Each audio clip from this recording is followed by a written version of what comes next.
Allez, bonjour les amis, bienvenue sur la chaîne Entreprends chez toi.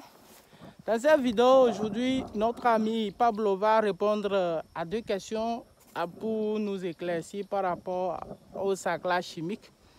Donc la première question c'est quels sont les équipements qu'il faut pour se préserver, pour se protéger soi-même. Et deuxième question, comment faire pour que à la fin du sarclage, on dise que le sarclage est bien réussi.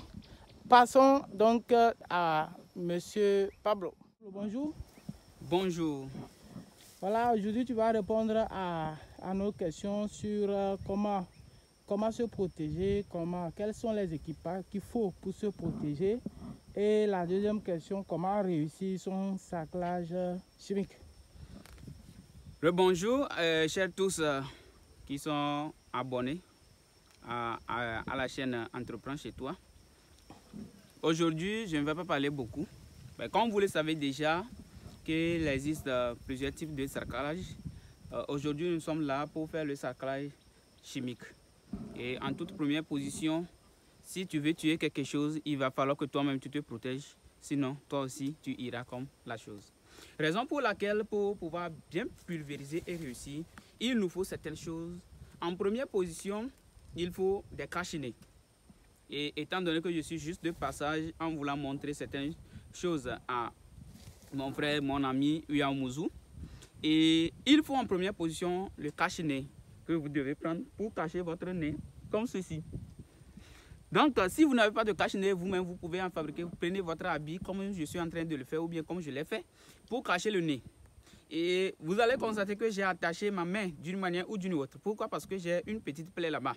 Il ne va pas falloir que le produit entre par là. Donc, vous devez porter aussi des gants pour vous protéger contre ces produits-là. Et au-delà du gant, vous allez porter des habits comme des manches longues ou bien des sous-vêtements pour pouvoir bien protéger votre peau. Parce que le produit qui est en poudre, anthracine 80 kg que je vous avais montré dans l'autre vidéo, et ça brûle la peau. Ça brûle la peau. Et maintenant, imaginez que, par exemple, regardez bien mon teint. Et avec ce produit, si ça commence pas à me brûler à un moment donné, ça peut créer des tisanies au niveau de ma peau. Raison pour laquelle il faut bien se protéger. Il faut porter des pantalons et aussi porter des chaussures fermées ou bien carrément du botte. Donc comme je l'ai déjà dit, je suis de passage. Raison pour laquelle je n'ai pas pris mes équipements parce que j'ai laissé ça dans ma ferme agronomique. Donc chers amis, chers partenaires, comment il faut pulvériser? Quand vous tenez votre machine, en réalité, vous allez constater que le tuyau qui passe par au niveau de la pompe doit passer derrière ou bien en dessous de votre machine. En ce moment, ça vous permet de faire la main libre comme ceci et faire du passement. Maintenant, si c'est seulement le labour qu'ils ont fait sur le terrain, manière de pulvériser aussi est un peu différente de la manière dont si ce sont les chions. Par exemple, ici, ce sont les chions. Et là, il va devoir respecter les interlignes des chions pour ne pas laisser des espaces vides. Sinon, vous serez content que vous venez de pulvériser votre champ. Mais après 2 semaines, quand vous allez arriver, vous allez constater qu'il y a des parties qui se sont restées d'une manière ou d'une autre. Donc, vous devez aussi régler le bout d'une manière ou d'une autre. Si je règle et que c'est bien serré, comment ça va se faire? Quand je pompe, vous allez voir que ça sort comme quoi? Comme une gaz. Et puis, vous allez constater qu'au niveau des herbes et puis au niveau des maïs, c'est déjà pulvérisé. De l'autre côté, si vous voulez être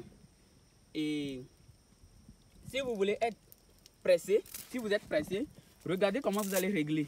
Vous allez régler en teigne en signe que ça aille loin. Et quand vous pompez en même temps, vous voyez déjà là où arrive le produit. Ça aille loin. Maintenant, avant de faire ce genre de choses, pour que ça aille loin, j'insiste toujours sur la protection. C'est tellement important, sinon vous ne pouvez même pas terminer un hectare avant de commencer par sentir les rougeurs ou bien les douleurs au niveau de la peau parce que le produit, surtout la poudre, ça brûle la peau. Alors, chers partenaires, chers abonnés à la chaîne Entreprends chez toi, rendez-vous dans l'autre vidéo où nous allons vous montrer beaucoup d'autres choses. Merci.